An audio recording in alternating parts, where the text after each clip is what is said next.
Hello, हम लोग discuss करते हैं क्वेश्चन को। एक क्वेश्चन है सॉल्युबिलिटी एंड सॉल्युबिलिटी प्रोडक्ट, जो एक बहुत इम्पॉर्टेंट पार्ट है जेई और नीट्स के क्वेश्चंस में, और उसी का एक क्वेश्चन है। इसी क्वेश्चन के थ्रू हम लोग डिस्कस करेंगे इसके कॉन्सेप्ट को और साथ में इस न्यूमेरिकल हमारा है कि equal volume of 0.2 molar silver nitrate and 0.01 molar NaCl solution is mixed together at 25 degrees Celsius. If solubility product of AgCl is given, that is 1.8 into 10 raised to the power minus 6, calculate chloride ion concentration. तो इस question में simply हमें सबसे पहले जानना क्या है कि सॉल्युबिलिटी क्या होती है, देन सॉल्युबिलिटी प्रोडक्ट। तो अगर हम बात करें तो सॉल्युबिलिटी प्रोडक्ट KSP होता है कैटायन कंसंट्रेशन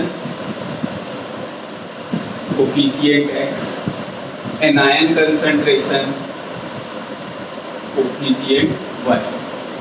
और अगर इसी को हम कैलकुलेट करना चाहें तो this can be also calculated with the solubility data.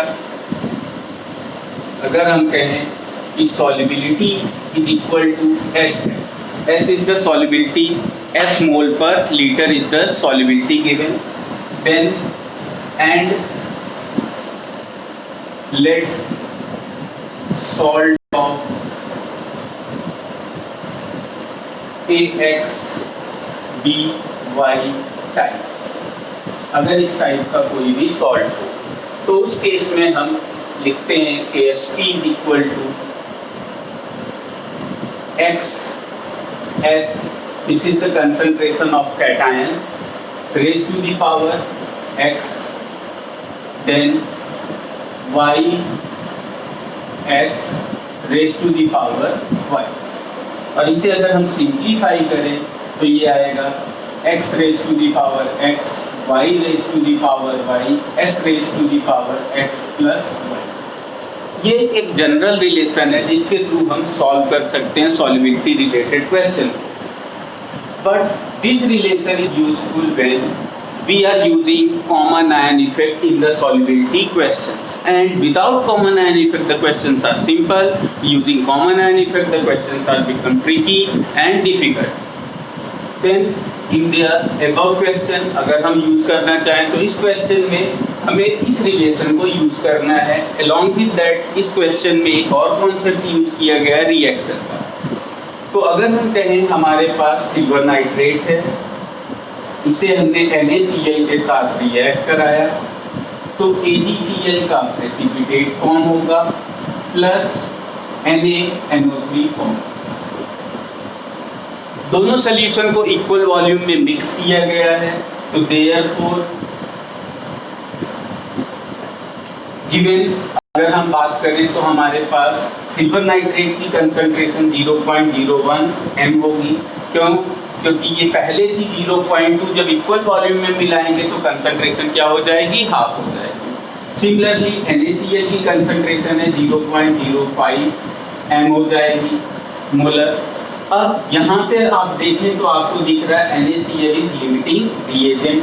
तो NaCl हमारा क्या है, लिमिटिंग रिएजेंट। तो NaCl अगर लिमिटिंग रिएजेंट है तो इनिशियली इनका अमाउंट क्या होगा, 0। आफ्टर रिएक्शन सिल्वर नाइट्रेट की कंसंट्रेशन होगी 0.05 m। ये फिनिश हो जाएगा क्योंकि ये लिमिटिंग रिएजेंट है। AgCl की कंसंट्रेशन आपकी हो जाएगी 0.05 m, बट ये प्रेसिपिटेट होगा तो ये सेटल कर जाएगा, मोलर है तो 0.05 m हम मान लेते हैं कि ये इसकी कंसंट्रेशन आ रही, but still it is precipitated. Similarly NaNO3 की बात करते हैं। अब ये जो AgCl आपका फॉर्म हुआ है, यही AgCl सॉल्युबिलिटी में क्या करेगा, कंट्रीब्यूट करेगा। बट इस क्वेश्चन के अकॉर्डिंग अगर आप देखेंगे क्वेश्चन में तो आपको साथ में एक चीज और दिख रही है कि यहाँ पे सिल्वर नाइट्रेट है जिससे हमें मिलेगा Ag प्लस की कंसंट्रेशन। तो यहाँ से आपको मिलने वाली Ag प्लस कंसंट्रेशन होगी 0.05 m। और हम यूज करते हैं इस रिलेशन को। इस रिलेशन में एज्यूम करते हैं let concentration that is solubility of AgCl at 25 degree Celsius is x।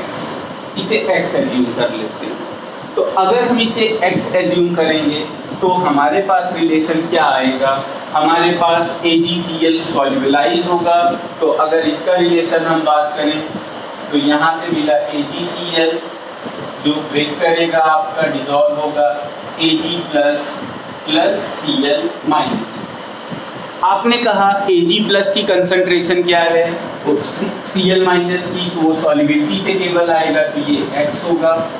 Ag plus की कंसंट्रेशन क्या है, तो Ag प्लस कॉमन आयन का भी है, तो आपको सारी कंसंट्रेशन कैटायन की लेनी होगी। तो यहाँ पे आया 0.05 प्लस x। ये है Ag प्लस की कंसंट्रेशन और ये है Cl माइनस की कंसंट्रेशन। अब आपको एक पॉइंट बहुत आसानी से याद होगा कि solubility is affected by common ion but solubility product is not affected by common ion। तो Ksp आपका क्या रहेगा, कांस्टेंट रहेगा।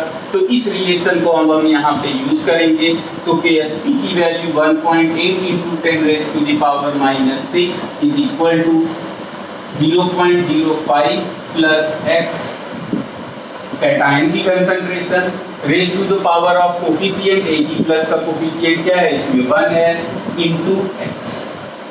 अब ये अगर इस तरह से हम सॉल्व करेंगे तो ये बनेगी एक क्वाड्रेटिक इक्वेशन। बट इस इक्वेशन में आप हम ये ध्यान रखते हैं कि हम इस स्क्वायर के टर्म्स को क्या कर देते हैं, इग्नोर कर देते हैं। तो हम इसे ले सकते हैं, this will be 1.8 into 10 raised to the power minus 6 is equal to 0.05 x। और यहाँ से जब आप x सॉल्व करेंगे तो x की वैल्यू आएगी 3.6 into 10 raised to the power minus 4 molar. x को हम इसलिए भी इग्नोर करते हैं क्योंकि आप जानते हैं सॉल्युबिलिटी, कॉमन आयन के प्रेजेंस में सॉल्युबिलिटी डिक्रीज हो जाती है। Already solubility 10 raised to the power minus 3 के ऑर्डर की थी, और डिक्रीज हो जाएगी तो ये और कम हो जाएगी। तो इस वजह से हम इसके स्मॉलर टर्म के स्क्वायर टर्म या हायर पावर के टर्म्स को हम हमेशा क्या कर देते हैं, इग्नोर कर देते हैं। तो in this way the solution of the question और the answer of the question, the chloride ion concentration is 3.6 into 10 raised to the power minus 4 मोलर। Thank you.